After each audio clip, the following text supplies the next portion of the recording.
Half-Life 2, the Half-Life series has always been really important to me.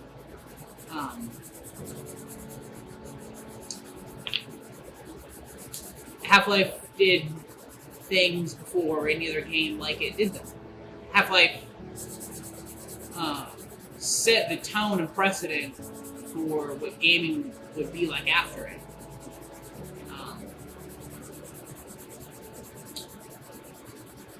I don't think it was PC Gamer. Maybe it was PC Accelerator, this defunct magazine from the late 90s.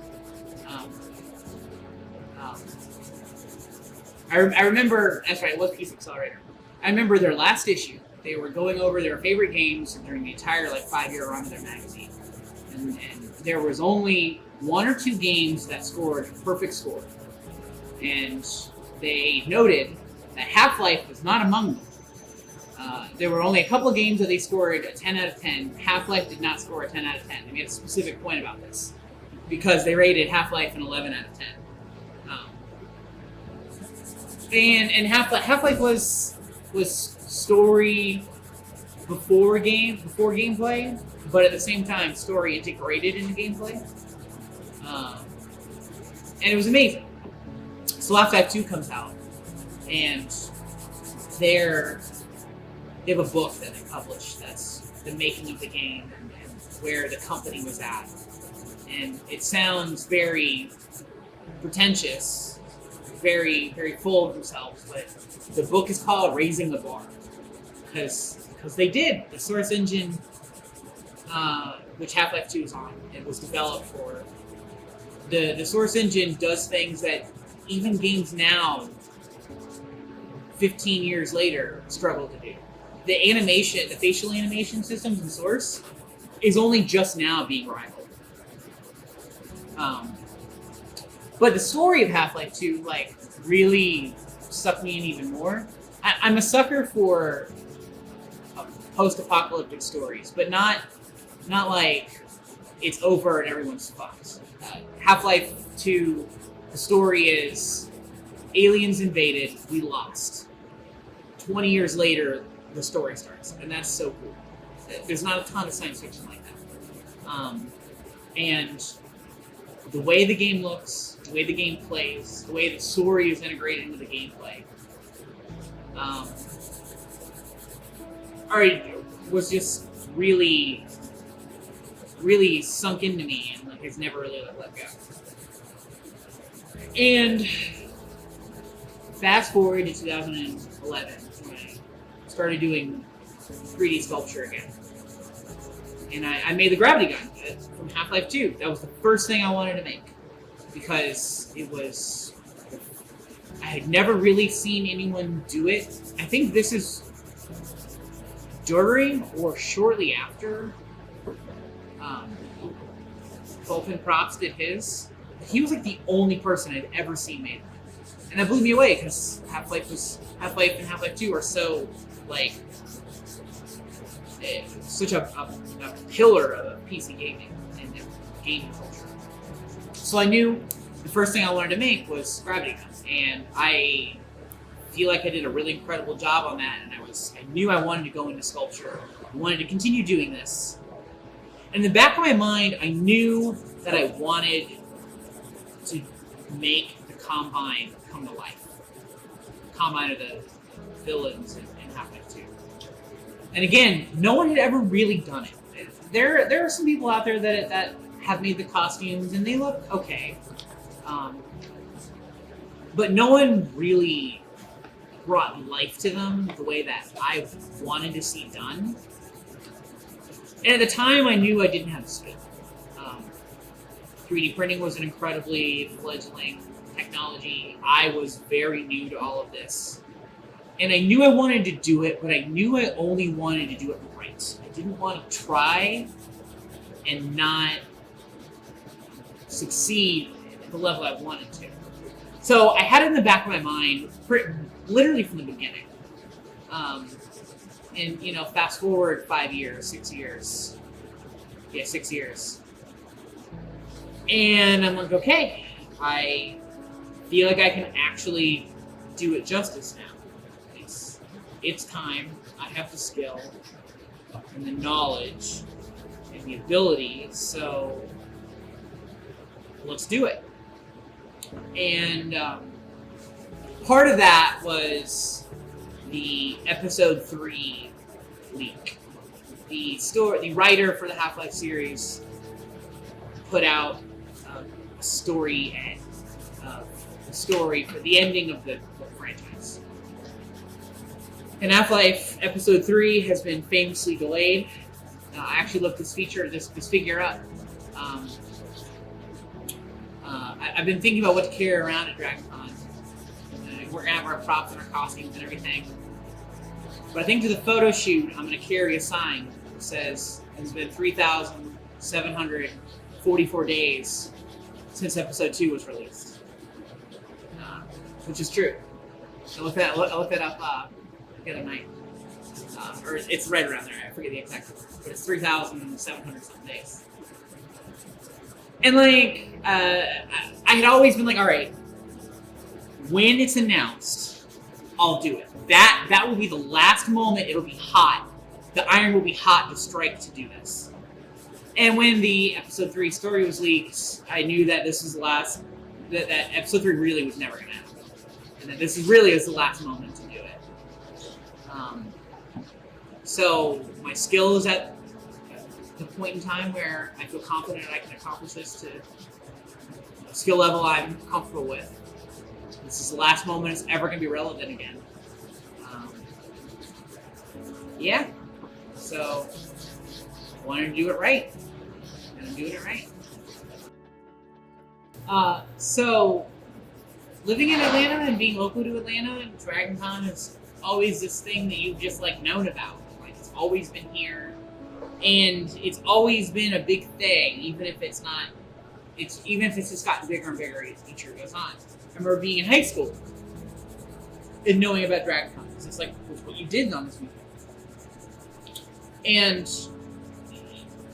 before I got into this, I would go. Because for a long time you could go without having a badge. So DragonCon wasn't even this big special thing. It was just like a party weekend that you would go to, right? You go into town and you go there, and I knew a bunch of people, and we hung out, and that's where I would spend time with people that I got to see at DragonCon. And we just kind of hung out. And like that was it. That was DragonCon for me for years. And like I knew people costumes, and it was really cool. And around 2007 or 2008, I started going like more to like see the costumes, and you know, about 4 years later, I quit game development and got into sculpture. and again, I knew that DragonCon was a thing and it was important, and people did costuming there, and that was a big venue for it. What I began to learn, though, is that DragonCon is the convention where industry professionals go to relax. They go there to show off their stuff, but they're not there to market. They're there to be themselves and to show off their own things.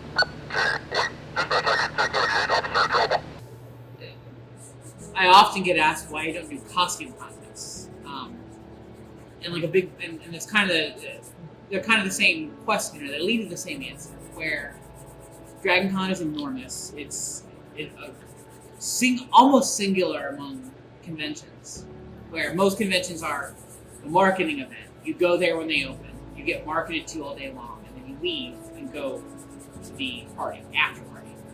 DragonCon is run by fans. It is about fans, and essentially has no corporate overtones to it. Like, Marvel doesn't have a presence there, DC, Fox, Sony, blah, blah, blah. None of these giant companies are there because it's not for them. It's not Comic-Con. So, when you're at this enormous event that has 50, 60, 70,000 people at it, and you're in like one of the big hotels where there's thousands and thousands of people there, that's why I don't do the costume contests, because being on stage and going in front of a jury of your peers, essentially, people that you almost certainly know who do costuming and are judging you. Oh, that's fine. I'm not looking for like an award or recognition like that. The stage that I want to be judged on is the Marriott Atrium. I want the convention to see the things that we make. Like, that's my stage. That's my costume contest. And to go there and to be wearing like these insane, amazing, giant costumes, or have this big group of us. I've explained to people before that, especially when you go to these conventions or early on, or the first few times you go to them, you go to see the spectacle. In the late 2000s, early 2010s, I went to go look at the things. And now I'm the things that people are going to go look at. People want to go look at the costumes. They see us and are amazed that their favorite thing, that someone made their favorite thing real. And that's what drives me.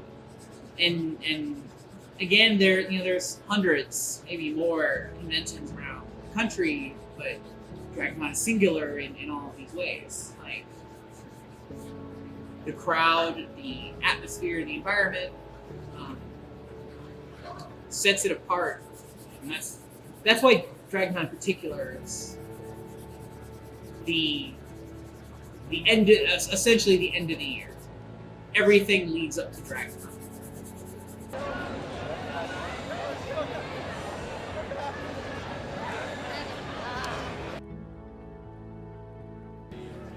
So we last minute decided to enter the video game cosplay contest at DragonCon. I'm sitting here waiting for my number to be called. See what happens.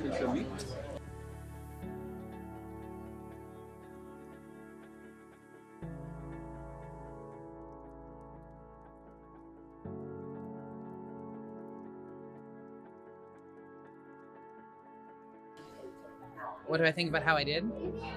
I think I did pretty good. I think they had really great things to say. I think they had all of the things I wanted to hear them say. I, of course, immediately thought of other things to tell them. I should have mentioned that I did all the rotocasting. I should have mentioned that I did all the molding. I did mention that there was a bunch of us, and I do it as like an educational thing for people who are learning the skill to bring them in. I should have clarified that my entire kit I made, so it's not like I had other people working on it. I I should have said that. I didn't. I think maybe I conveyed it because they asked me a lot of very specific questions, and I immediately knew all the answers to all of those questions about materials and process and everything. But they had a lot of really great things to say. They were impressed by all the things I wanted them to be impressed by. Yeah, we'll see.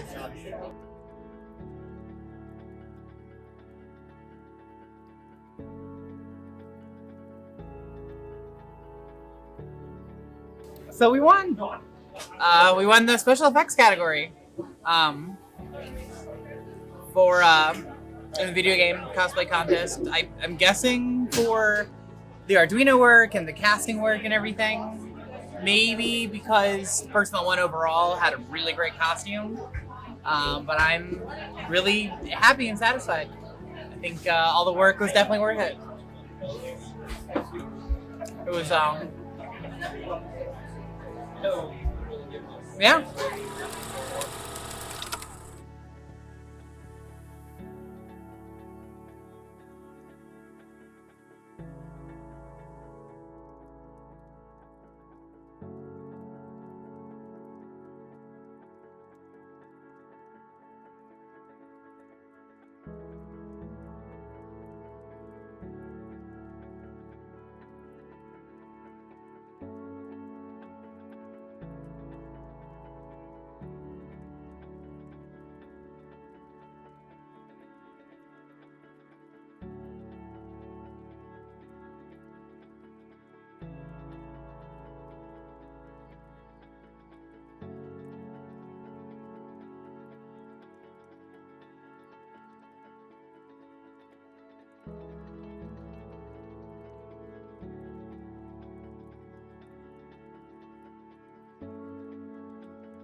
The funny part about us doing the cosplay contest is it was a spur of the moment choice in the hotel room that we had based on a comment that Julia had made that there was a cosplay contest. And we all looked around, like Michelle said, we had nothing better to do, so why not do that? Well, it turned out we did have something else to do. And the conversation went, none of us were excited about doing this except for Julia and Michelle, and the rest of us were trying to figure out an excuse, a reason not to do it. And none of us came up with the reason we actually had not to do it, which was the Twitch meetup that we were supposed to go to and ended up missing because we won the cosplay contest. It's fine, it's not a big deal, but that whole situation is kind of funny to me.